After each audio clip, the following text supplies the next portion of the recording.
మా సహచర శాసనమండలి సభ్యుడైనటువంటి శంభీపూర్ రాజు గారికి రిపీటెడ్గా కొన్ని ఫోన్ నంబర్ల నుంచి బెదిరింపు కాల్స్ వస్తున్నటువంటి సందర్భంలో జరిగినటువంటి కాల్స్ దాని వెనుకున్నటువంటి ఆంతర్యాన్ని పోలీస్ కమిషనర్ గారి దృష్టికి తీసుకురావడం జరిగింది.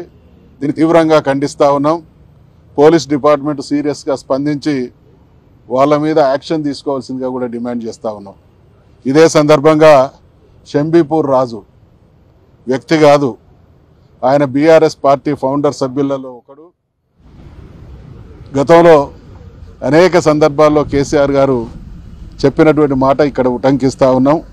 తెలంగాణ ఉద్యమానికి వచ్చిన రోజే సర్ఫే కఫన్ బాంధ్కే నిక్లే, ఎవరికి భయపడడానికి, ఎవరో దాడులు చేస్తే పారిపోవడానికి పిరికి పందలం అయితే ఈ ఉద్యమం నడిచేది కాదు, రాష్ట్రం వచ్చేది కాదు.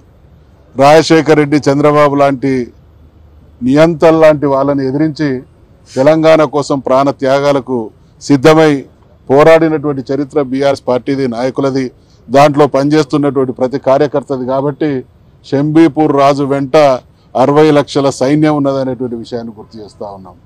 దీని వెనుకున్నటువంటి వ్యక్తులు గూండాలు, ఏదో నడి రోడ్ల మీద భయపెట్టిస్తే భయపడేటువంటి వాళ్ళం కాదు. ఖచ్చితంగా లోతైనటువంటి విచారణ జరిపించి, మరి ఈ మధ్యకాలంలో కొన్ని ప్రాంతాల్లో మాజీ శాసనసభ్యులైనటువంటి మైనంపల్లి హనుమంతరావు గారు బజార్ రౌడీ లాగా వ్యవహరిస్తూ చాలా మందిని థ్రెట్ చేస్తున్నటువంటి సందర్భాల పరంపరలోనే ఇటువంటి కార్యక్రమాలు కొనసాగుతున్నాయి. కాబట్టి మేము ప్రభుత్వాన్ని, రేవంత్ రెడ్డి గారు మీరు ముఖ్యమంత్రిగా కొనసాగుతున్నటువంటి కాలంలో గూండాల్లాగా స్వైర వ్యవహారం చేస్తున్నటువంటి తీరు మీరు ఏ రకంగా సమర్థించుకుంటారు?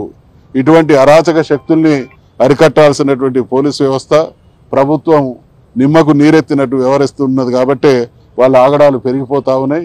ఖచ్చితంగా శంభీపూర్ రాజుకు ఎటువంటిది ఏది జరిగినా ప్రభుత్వం ఇటువంటి గూండాలే బాధ్యత వహించవలసి ఉంటుందని, అటువంటి గూండాలను ఎదుర్కోవడానికి బీఆర్ఎస్ పార్టీ సర్వదా సన్నద్ధంగా ఉంటుందనేటువంటి హెచ్చరిక చేస్తూ